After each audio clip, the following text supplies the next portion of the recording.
ಹುಕ್ಕೇರಿ ತಾಲೂಕಿನ ಗುಡಸ್ ಗ್ರಾಮದಲ್ಲಿ ರದ್ದಾದ ಗ್ರಾಮ ಸಭೆ. ಕಾರಣ ಕೇಳಿದರೆ ಯಾರು ಹೇಳ್ತಾ ಇಲ್ಲ.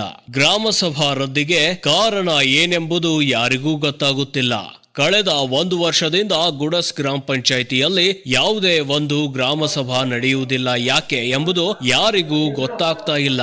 ಇಲ್ಲಿಯ ಪಿಡಿಒ ಸಾಹೇಬರನ್ನ ಕೇಳಿದರೆ ನನಗೇನು ಗೊತ್ತಿಲ್ಲ, ಅಧ್ಯಕ್ಷರನ್ನ ಕೇಳಿಕೊಳ್ಳಿ ಎಂದು ಹಾರ್ಕೆ ಉತ್ತರ ನೀಡುತ್ತಿದ್ದಾರೆ. ಇವತ್ತಿನ ಗ್ರಾಮ ಸಭೆಯಲ್ಲಿ ಯಾವುದೇ ಅಧಿಕಾರಿಗಳಾಗಲಿ ಅಥವಾ ಯಾವುದೇ ಸದಸ್ಯರಾಗಲಿ ಬಂದಿರುವುದಿಲ್ಲ.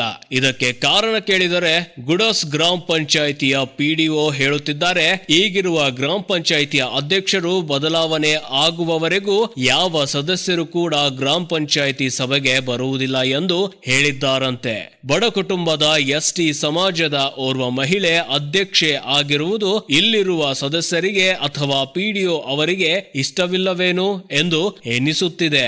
ಇದೇ ಕಾರಣಕ್ಕಾಗಿ ಕಳೆದ 1 ವರ್ಷದಿಂದ ಇಲ್ಲಿ ಯಾವುದೇ ಗ್ರಾಮ ಸಭೆ ನಡೆಯುವುದಿಲ್ಲ. ಜಾತೀಯತೆ ಇಲ್ಲಿ ಎದ್ದು ತೋರುತ್ತಿದೆ. ಅದೇ ಕಳೆದ ತಿಂಗಳಷ್ಟೇ ಮಹಿಳಾ ಗ್ರಾಮ ಸಭೆ ನಡೆಸಬೇಕಾದರೆ ಅಲ್ಲಿ ಅಧ್ಯಕ್ಷರು ಹಾಜರಿರಲಿಲ್ಲ. ಇನ್ನು ಉಳಿದ ಮಹಿಳಾ ಸದಸ್ಯರು ಕೂಡ ಹಾಜರಿರಲಿಲ್ಲ. ಆದರೂ ಆ ಗ್ರಾಮ ಸಭೆಯನ್ನ ಅಚ್ಚುಕಟ್ಟಾಗಿ ನಡೆಸಿದರು. ಆದರೆ ಗ್ರಾಮ ಸಭೆಯನ್ನ ಮಾತ್ರ ಪ್ರತಿ ಸಾರಿ ಮುಂದಕ್ಕೆ ದೂಡುತ್ತಿದ್ದಾರೆ. ಇದಕ್ಕೆ ಕಾರಣ ಏನೆಂಬುದು ಗೊತ್ತಾಗುತ್ತಿಲ್ಲ.